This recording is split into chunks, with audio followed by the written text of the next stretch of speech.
music touches you in a way that, you don't really realize until you have that moment where you're just sitting there listening and all of a sudden you just relax. All the thoughts in your head are gone and you're just sitting there listening and you're just soaking up the music and the energy from the musicians. And it's life-changing. I still remember the first concert that I heard. I was 4 years old and my parents took me to see the Seattle Symphony. There was a cellist playing the Shostakovich Cello Concerto. I heard it once, I fell in love, immediately asked my parents for a recording that I could listen to every morning, and a couple months later, they brought home a cello. But that's how I got started with music, and if I hadn't gone to a live classical concert, then who knows where I'd be now.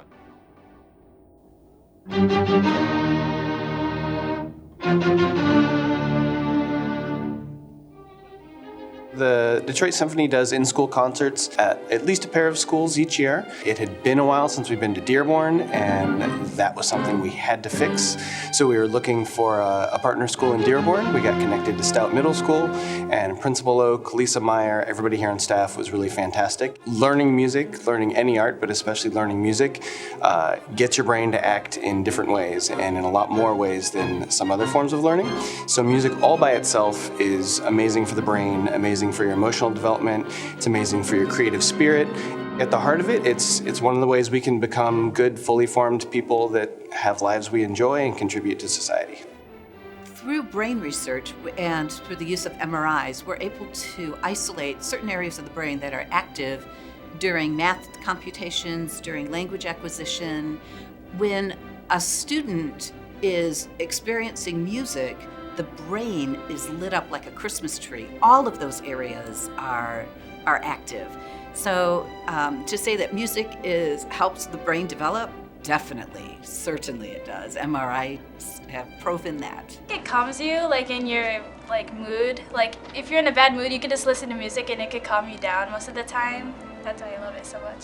So it's my other world for me. I think it helps because sometimes if it's too loud somewhere, you can just listen to music and then it's nice to have that. It kind of calms me down sometimes, if there's a test that you're studying for, sometimes it helps. It helps me memorize things better.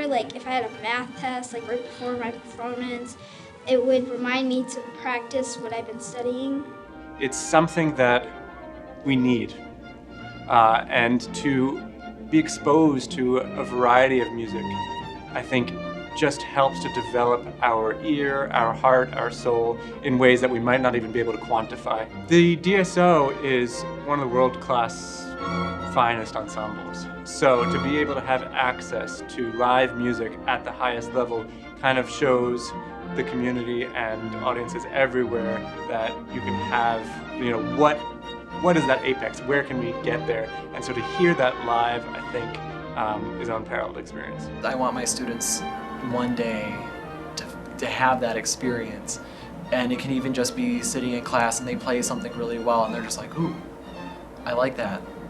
And I've had students that do that, oh wow, dude, we sound really good. Oh wow, I nailed this really hard passage that I've been struggling with for weeks, and all of a sudden I can play it. And it's that moment of oh, I got it, And it's the growth that we see, it's the way that the arts and music touch them in a way that they don't quite realize. I thought it was pretty inspiring watching all the professionals playing. I learned that probably that even if you're not really good at one point, you can still exceed, get a music degree and be able to play in the GSO, because everybody's got to start somewhere. And I agree with him. You have to be very organized and focused. Seeing them on stage, they're confident. I know they're super excited about it, and they're really raring to go tomorrow to start playing, really have an entire class period to play. And I know later on today with my beginning 6th graders, they're going to be super excited to get playing and to talk about it. And even the students that I had out in the hallway, I was talking to them, I was oh, what'd you think? Did you like it? And a lot of them were yes, I loved it, it was great. One of the things that we have found with students in the Dearborn schools is that they love the class. They love the ensemble work. They're excited about coming to music, and that is often transfers over to their excitement in being in school.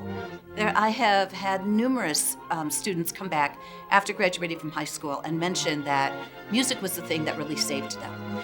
That was the thing that kept them in school and kept them engaged. A lot of people have this stigma about classical music where they listen to it on the radio and they think that it's something that they can fall asleep to, or it's boring. But it's so different when you hear classical music live, because you hear all of the subtlety, and there's so much emotion behind it. It's things that you don't get when you're listening to it on the radio.